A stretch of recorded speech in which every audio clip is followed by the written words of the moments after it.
Doctor और गुरु के सामने झूठ मत बोलिए, क्योंकि यह झूठ बहुत महंगा पड़ सकता है।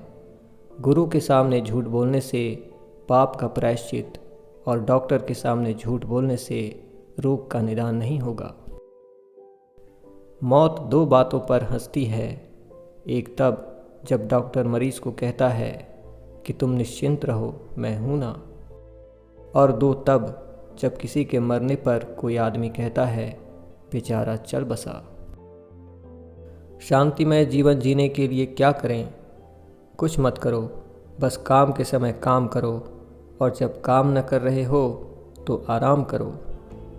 शाम को दुकान से घर लौटो तो दुकान घर मत लाओ, और सुबह जब घर से दुकान जाओ तो घर को घर पर ही छोड़कर जाओ।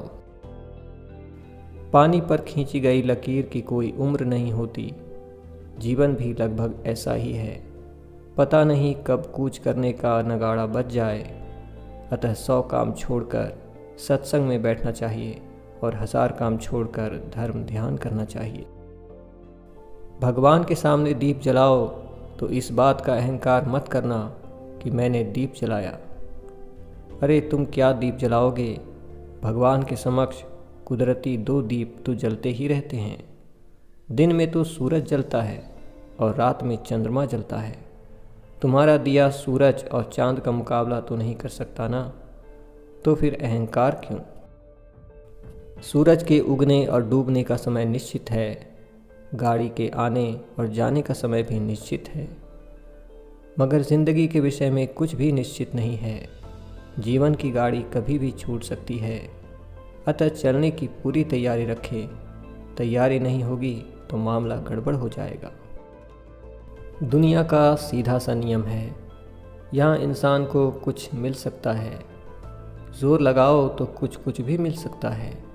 किस्मत साथ दे तो बहुत कुछ भी मिल सकता है। लेकिन सब कुछ कभी भी और किसी को भी नहीं मिलता। इसलिए सब कुछ पाने और सब कुछ होने के पीछे पागल मत बनो। जो तुम्हारे पास है उसका आनंद लो। 1 घंटे की खुशी चाहिए तो झपकी ले लें। 1 दिन की खुशी चाहिए तो पिकनिक पर निकल जाएं। 1 माह की खुशी चाहिए तो टाटा बिरला जितनी संपत्ति कमा लें। और अगर ज़िंदगी भर की खुशी चाहिए तो धर्म और आध्यात्म थामिए और हर हाल में मस्त रहिए। अगर आप माँ बाप हैं तो बच्चों के साथ आत्मीयता पैदा कीजिए।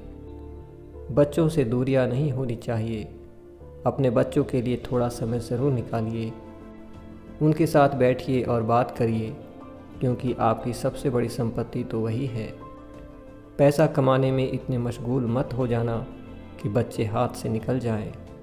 बच्चे बिगड़ गए तो फिर पैसा कमा कर भी क्या करोगे? अमीर वह नहीं है जिसके पास अत्यधिक धन है, बल्कि वह है जिसके पास स्वस्थ तन मन है, जिसे जागने के लिए अलार्म की ज़रूरत नहीं, जिसे नींद की दवा नहीं लेनी होती। जो सेहतमंद और अक्लमंद है वही अमीर है।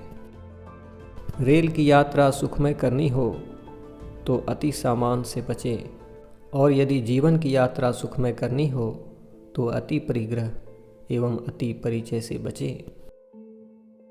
जीवन में सफल होना है तो 4 वाक्यों को कचरे के डिब्बे में डाल दो। 1 लोग क्या कहेंगे, 2 मुझसे नहीं होगा, 3 अभी मेरा मूड नहीं, और 4 मेरी तो किस्मत ही खराब है। ये वे 4 वाक्य हैं जो आदमी को आगे नहीं बढ़ने देते। चलो उठो, आगे बढ़ो। क्यों सुस्त पड़े हो? जो पाना है उसे पाने के लिए पूरी ताकत झोंक दो। तुम्हें आगे बढ़ने से कोई नहीं रोक सकता। कौन कहता है जैसा संग वैसा रंग? इंसान लोमड़ी के साथ नहीं रहता फिर भी शातिर है। इंसान शेर के साथ नहीं रहता फिर भी क्रूर है।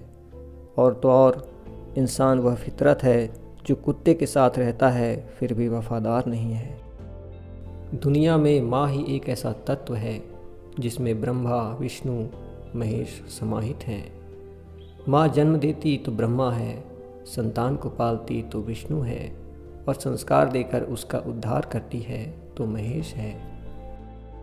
लक्ष्मी पुण्य से मिलती है, मेहनत से मिलती हो तो मज़दूरों के पास क्यों नहीं? बुद्धि से मिलती हो तो पंडितों के पास क्यों नहीं।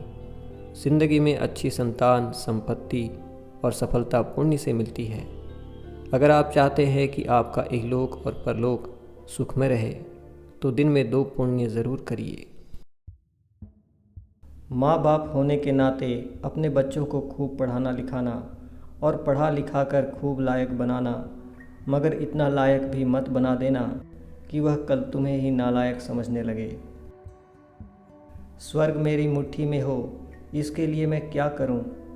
बस इतना करो कि दिमाग को ठंडा रखो, जेब को गर्म रखो, आँखों में शर्म रखो, ज़ुबान को नरम रखो और दिल में रहम रखो। अगर तुम ऐसा कर सकते हो तो फिर तुम्हें किसी स्वर्ग तक जाने की ज़रूरत नहीं। इंसान भी कितना अनोखा जीव है। पहले भिखारी बनकर भगवान से हाथ जोड़कर मांगता है, फिर गर्व से उसी भगवान को दान देकर नीचे अपना नाम लिखाकर अपनी श्रेष्ठता सिद्ध करता है। एक आदमी ने ईश्वर से पूछा, आपके प्रेम और मानवीय प्रेम में क्या अंतर है? ईश्वर ने कहा, आसमान में उड़ता पंछी मेरा प्रेम है और पिंजरे में कैद पंछी मानवीय प्रेम है। प्रेम में अद्भुत शक्ति है। किसी को जीतना है तो आप उसे तलवार से नहीं, प्यार से ही जीत सकते हैं। तलवार से उसे आप हरा सकते हैं पर उससे जीत नहीं सकते।